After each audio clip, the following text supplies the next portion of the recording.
কখন কারাগার থেকে বের হবে প্রিয়জন, সেই অপেক্ষায় স্বজনেরা। কারো হাতে ফুল, কারো হাতে মালা, প্রিয়জনকে ফুল দিয়ে বরণ করে নিতে অপেক্ষায় বয়স্কদের সাথে শিশুরা।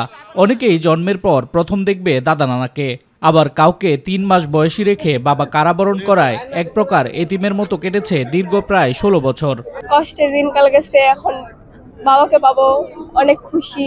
সন্তানের বাবা ছাড়া, একটা ওয়াইফের হাজবেন্ড ছাড়া মানে একাকিত্ব জীবন খুবই কষ্টের। কিন্তু কখনো একসাথে বসে ভাত খেতে পারতাম না, যেটা আজকে পারি। ভালোই ফ্যামিলি সহকারে এতদিন পরে ফিরে পাইছে। যে করতে এটা কোনো কিছুতে পোষানোর মতো না। খুব ভালো লাগতেছে। একটা ভাই ছিল না কাছে, খুব মানে একটা কোনা ভাঙা ভাঙা এরকম ছিল। তাকে ছাড়া খুব আমরা কষ্টের মধ্যে ছিলাম। আমাদের আত্মীয় স্বজনের মধ্যে একজন আমাদেরকে ছাড়া জেলখানার মধ্যে আছে। দীর্ঘ 16 বছর কারাবন্দী বিডিআর সদস্যরা স্বজনদের কাছে পেয়ে আবেগ আপ্লুত হয়ে পড়েন। বিডিআর হত্যাকাণ্ডের মামলায় নির্দোষ প্রমাণ হলেও বিস্ফোরক মামলায় 16 বছর কারাবাসের পর বৃহস্পতিবার জামিনে মুক্তি পান 178 জন বিডিআর সদস্য। মুক্ত জীবনে কারাগারে কাটানো বন্দি জীবনের বিবরণ দেয় নিরপরাধ মুক্তি পাওয়া সদস্যরা। আমরা কারাগারে দীর্ঘদিন ছিলাম, খালাস পাইও মামলা আমরা বাইরেতে পারি নাই। আমাদের মতো আরো যে সমস্ত ভাইরা কারাগারে আছে, আমরা প্রত্যেকটি ভাইদের মুক্তি চাই। আমি এখন কিছু বলতে পারছি, আমার ভাঙা নাই।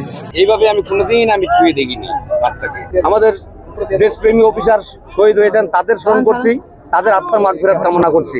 আল্লাহ সুযোগ করে দিয়েছে, আল্লাহ দরবারে হাজারো শুকরিয়া। এ সময় তারা ধন্যবাদ জানান অভ্যুত্থানকারী ছাত্র জনতা ও অন্তর্বর্তী সরকারকে। দাবি রাখেন সব নিরপরাধ বন্দীদের মুক্তির। পূর্ণবহাল চান চাকরি, আর অবসরপ্রাপ্তরা চান পেনশন সুবিধা এবং সম্মানজনক অবসর। আমাদের সকল কার্যক্রম যাতে আইনি সুবিধা পায়, সেজন্য দেশবাসীর কাছে আকুল আকুতি। 18,500-র উপরে বিডিআরকে চাকরিচ্যুত করা হয়েছে, তাদের জন্য চাকরিতে পুনর্বহাল করা হয়। সরকার যদি আমাদের প্রতি, এই গরিবের প্রতি মানে সহযোগিতা করে আমাদেরকে চাকরিতে পুনর্বহাল করে, আমরা দেশ এবং সবার প্রতি আমরা কৃতজ্ঞ থাকবো।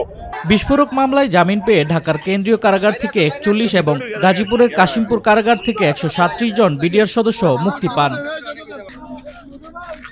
শামস তাবরিজ উচ্ছ্বাস, মাই টিভি নিউজ ডেস্ক।